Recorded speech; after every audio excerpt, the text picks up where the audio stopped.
My Ring doorbell caught something that changed everything. The notification came at 2:47 a.m. Motion detected at your front door. I almost ignored it. Living in suburban Denver, you get used to false alarms. Raccoons, wind, a plastic bag dancing across the porch. But something made me check my phone that night. Maybe it was the way my dog Max had been acting strange all evening, growling at nothing, refusing to go outside for his usual bedtime routine. When I opened the Ring app, my blood ran cold. There was a woman standing at my door, not knocking, not moving, just standing, facing the camera. She was wearing what looked like a hospital gown, barefoot in the middle of October. Her hair was matted, her face pale under the porch light. But that wasn't the terrifying part. The terrifying part was that she looked exactly like my wife, Sarah. And Sarah was lying next to me in bed, fast asleep. I sat up, my heart pounding, checked again. Sarah was definitely there, breathing softly, one arm thrown across my chest. I looked back at my phone. The woman was still there, swaying slightly, like she was struggling to stay upright. "Sarah," I whispered, shaking her gently. "Sarah, wake up." "What?"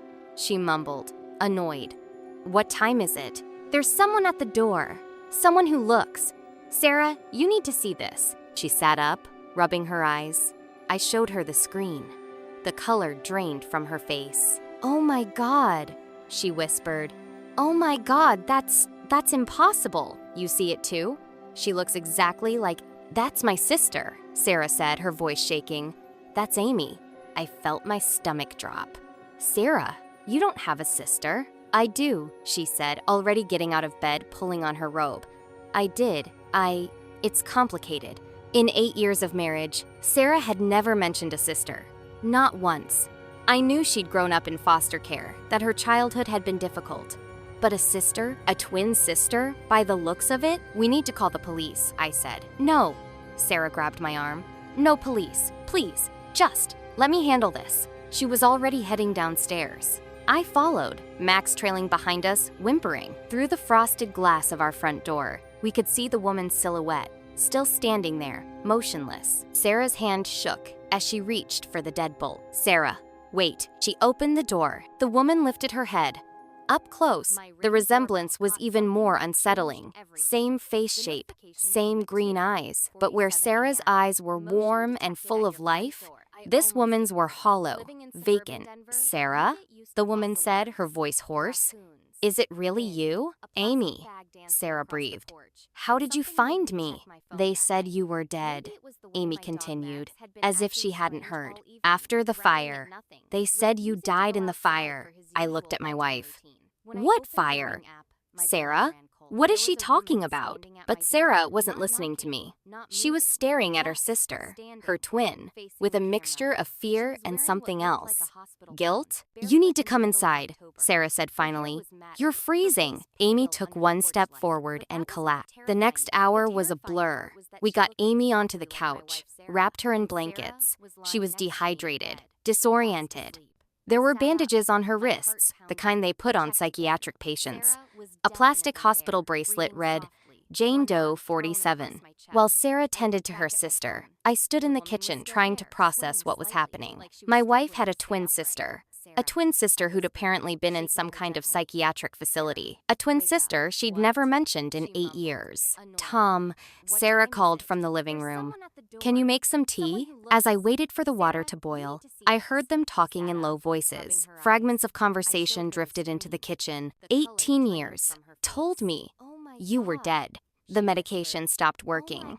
Found your picture online." When I came back with the tea, Amy was more coherent. She looked at me with those unnervingly familiar eyes. "You must be Tom," she said.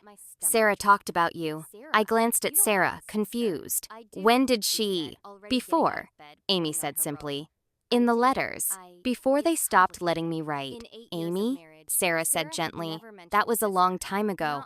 15 years, 3 months, and 6 days, Amy replied. "That's when you stopped writing back." Sarah's face crumpled. "They told me you had a psychotic break. That contact with the outside world was making it worse. Dr. Morrison said—" "Dr. Morrison lied," Amy interrupted, her voice sharp. About everything. Over the next 2 hours, a story emerged that shattered everything I thought I knew about my wife. Sarah and Amy weren't just sisters. They were identical twins who'd witnessed their parents' murder-suicide when they were 6. They'd been separated in the foster system. Sarah had been adopted by a middle-class family in Colorado. Amy had bounced between homes until she aged out, struggling with PTSD that was misdiagnosed as schizophrenia. I spent 12 years in that place, Amy said, staring at her tea. Meadowbrook Psychiatric. They said I was delusional, that my memories of Sarah were part of my psychosis, that I'd invented a twin sister to cope with trauma. Sarah was crying now. I tried to find you. When I turned 18, I tried. But all the records were sealed. They said you'd been transferred to a long-term facility, that you were dangerous. I believed them, Amy continued. For years, I believed I'd made you up. Until last month, when they finally let us use computers for therapy, I found your Facebook, your wedding photos. You looked so happy. She turned to me. You have no idea how lucky you are to have someone who remembers you, who knows you're real. The Ring doorbell notification on my phone suddenly made sense. Amy had escaped from Meadowbrook 3 days ago. She'd walked 15 miles to our house. Following the address she'd pieced together from Sarah's social media posts. They'll come looking for me, Amy said quietly. I'm supposed to be dangerous, remember? You're not going back there, Sarah said firmly. We'll get you a lawyer, a real doctor. Tom, tell her we'll help. I looked at these two women, one my wife, one a stranger who wore her face, and nodded. Of course we'll help. But Amy was already shaking her head. You don't understand. Meadowbrook isn't just a hospital. It's something else. The patients who ask too many questions, who remember too much, they disappear. Transferred, they say. But I've seen the basement. I know what happens down there. Sarah and I exchanged glances. This sounded like paranoid delusion. But then again, we'd just learned that Amy had been told her own sister was a hallucination for over a decade. There are others, Amy continued. Other twins, other siblings, separated. Told the other died or never existed. It's some kind of study about trauma and memory and identity. Dr. Morrison has files going back 30 years. My phone buzzed. Another Ring notification. This time, there was a black SUV parked outside our house. 2 men in suits were walking up our driveway. They found me, Amy whispered. Sarah stood up. Tom, take Amy upstairs. Use the attic access in the guest room. Now. There was authority in her voice I'd never heard before. As I led Amy upstairs, I heard Sarah answer the door, her voice bright and normal. Can I help you, officers? From the attic, Amy and I could hear muffled conversation. Sarah was brilliant, confused but cooperative. No, of course she didn't have a sister. Would they like to come in and look around? They declined. 5 minutes later, the SUV was gone. When we came back downstairs, Sarah was standing at the window, watching the empty street. We need to leave, she said. Tonight, all of us. Sarah, we can't just... Tom, those weren't real cops, look.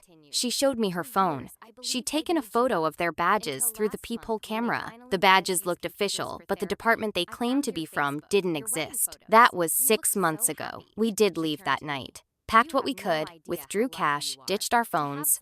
The full truth about Meadowbrook came out slowly, through documents Amy had hidden before her escape, through other survivors we found online, through a journalist who'd been investigating the facility for years. It was worse than we imagined. A decades-long experiment in trauma and memory, funded by people who should have been protecting vulnerable children. Amy wasn't paranoid. She was right about everything. We live in a different state now, under different names. Amy lives with us. She's slowly healing, slowly becoming the person she might have been. The sisters stay up late sometimes, filling in 18 years of gaps, sharing memories of parents only they remember.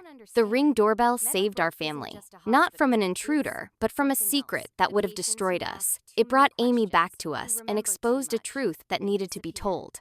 Sometimes I check the old footage, that first moment when Amy appeared at our door. A ghost of my wife's past, standing in a hospital gown, swaying in the October cold. The notification said, "Motion detected at your front door."